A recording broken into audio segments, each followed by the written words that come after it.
Okay. Aravind துருவச்சல், மிக முக்கியமான கேள்வி. பொதுவா இப்போ நம்ம நிகழ்ச்சியோட தொடக்கத்துல சொன்ன மாரி, உயர் ரத்த அழுத்தம் கொண்ட 60 விழுக்காடு பேர் போதிய விழிப்புணர்வு இல்லாம இருக்காங்க. இப்ப யார கேட்டாலும் எனக்கு பிபி இருக்கு அப்படின்னு சொல்லக்கூடிய மக்கள் நம்ம அதிகமா பார்க்குறோம். பொதுவா நம்ம இந்தியாவுல மட்டும் சராசரியா எவ்வளோ பேர் எவ்வளோ பொதுவா இந்த உயர் ரத்த அழுத்தம் அப்படிங்கிறது காணப்படுது சார் இந்தியாவுல? ஃபஸ்ட்டு மக்கள் அனைவருக்கும் என்னோட வணக்கம்ங்க. இந்த ரத்த அழுத்தம்ன்றது இந்தியாவில் ஜென்ரலாக ஒரு நம்பர் எடுத்துக்கிட்டோம்னா, இப்போ லேட்டஸ்ட் டேட்டா ஐசிஎம்ஆர்லேருந்து வந்திருக்கு. 35% அடல்ட்ஸ்க்கு வந்து ஹைப்பர் டென்ஷன் இருக்குன்றத இப்போ இந்த டேட்டாவிலேருந்து நமக்கு தெரிஞ்சிருக்கு.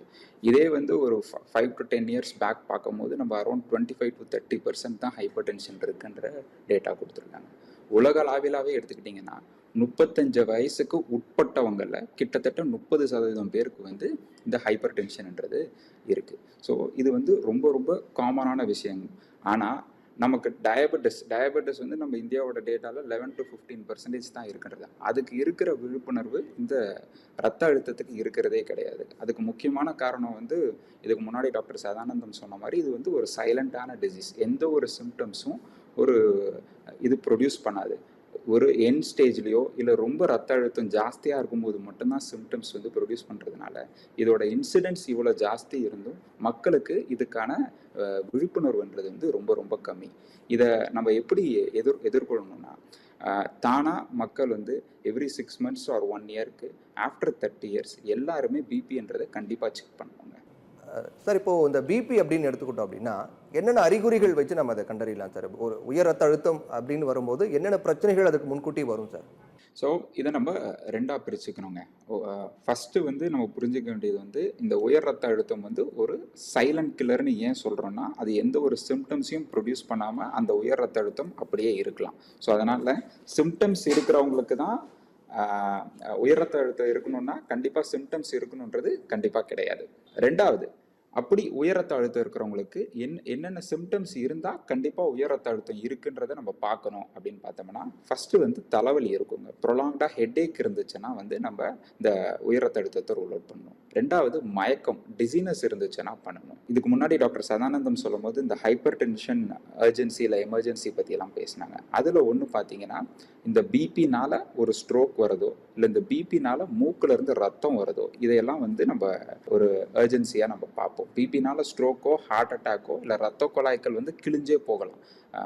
உங்கள் அயோட்டான்ற ரத்த குழாய் கிழிஞ்சே போகலாம். அதோட ஒரு செஸ்ட் பெயினோடலாம் ப்ரெசென்ட் பண்ணுவாங்க. ஸோ மக்களுக்கு எளிமையாக புரியணும்னா, ஒன்று மெஜாரிட்டி ஆஃப் தம் சிம்டம்ஸ் இல்லாமல் இருப்பாங்க.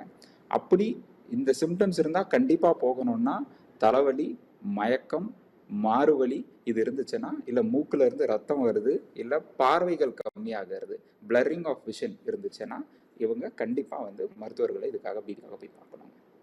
ஏற்கனவே நம்ம தொடர்ந்து உயர் ரத்த அழுத்தம் என்பது மூளை எப்படி பாதிக்கிறது அப்படிங்கிறத பற்றி பேசணும். அடுத்து சிறுநீரகம் அப்படின்னு வரும்போது உயர் ரத்த அழுத்தம் இருக்கிறவங்களுக்கு சிறுநீரகம் எந்த அளவுக்கான பாதிப்பு அது ஏற்படுத்துது சார்? இந்த உயர் ரத்த அழுத்தம் இருக்கிறவங்களுக்கு ரொம்ப ரொம்ப அழகாக சொல்லியிருந்தாரு டாக்டர் சதானந்தம். ரத்த குழாய்கள் எங்கெங்கெல்லாம் இருக்கோ, ரத்தம் எங்கெங்கெல்லாம் போதும் அந்த இடத்துல எல்லா இடத்துலையும் இந்த பிபினால வந்து டேமேஜஸ் ஏற்படும்.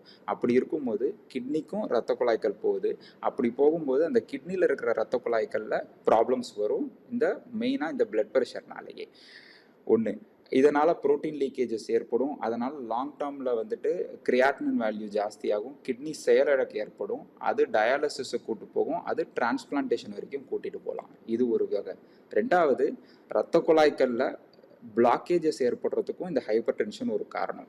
ஹார்ட்டில் ரத்த குழாயில் பிளாக்கேஜஸ் ஏற்பட்டாலோ இல்லைன்னா மூளையில் ஹார்ட்டில் ஏற்படும் போது ஹார்ட் அட்டாக்னு சொல்கிறோம், மூளையில் ஏற்படும் போது அது ஸ்ட்ரோக்குன்னு சொல்கிறோம்.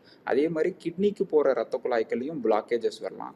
அந்த பிளாக்கேஜஸ்னாலையும் நமக்கு கிட்னி ப்ராப்ளம்ஸ் வரலாம். இப்போ நம்ம இந்த ரொம்ப வருஷமாக இதை ட்ரீட் பண்ணாமல் விட்டுட்டோம்னா இதுதான் நமக்கு டயாலிசிஸ்க்கு கூட்டிகிட்டு போகிற விஷயம், இதுதான் டிரான்ஸ்பிளான்ட்டுக்கும் நமக்கு கூட்டிகிட்டு போகிறோம். இப்போ உயர் ரத்த அழுத்தம் மற்ற பிரச்சனைகள் வரும்போது அந்த பிரச்சனைக்காக மருந்துகள் நம்ம எடுத்துக்கிறோம், அந்த பிரச்சனை சரியான பிறகு அந்த மருந்து விட்டுறோம். ஆனால் உயர் ரத்த அழுத்தம் அப்படிங்கிறது அதுக்கான மருந்து நம்ம எடுத்துக்கிட்டே இருக்கும்போது அது சரியாகக்கூடிய பட்சத்தில், அது நார்மலாக இருக்கும்போது நான் நல்லா இருக்கேன் அப்படின்னு உணரக்கூடிய பட்சத்தில் தொடர்ந்து மருந்து எடுக்கணுமா அல்லது தவிர்க்கலாமா சார்? இல்லைங்க, அதாவது பிளட் ப்ரெஷரை க்யூர் பண்ண மாட்டேங்கிறோம், பிளட் ப்ரெஷரை கண்ட்ரோல் பண்ணுறோம். நம்ம பிளட் ப்ரெஷரை ஏன் கண்ட்ரோல் பண்ணுறோன்னா, இவ்வளோ நேரம் நம்ம பண்ண டிஸ்கஷன் தான். உயர் ரத்த அழுத்தம் தொடர்ந்து ஒவ்வொரு நொடியும் ஒவ்வொரு மணி நேரமும் இருக்கும்போது அதை எப்படி மற்ற உறுப்புகளை டேமேஜ் பண்ணுன்றதை நம்ம தெரிஞ்சுக்கிட்டோம். அப்படி இருக்கும்போது இந்த பிளட் ப்ரெஷரை கண்ட்ரோலில் வச்சிருக்கிறது தான் நம்மளோட கோலே.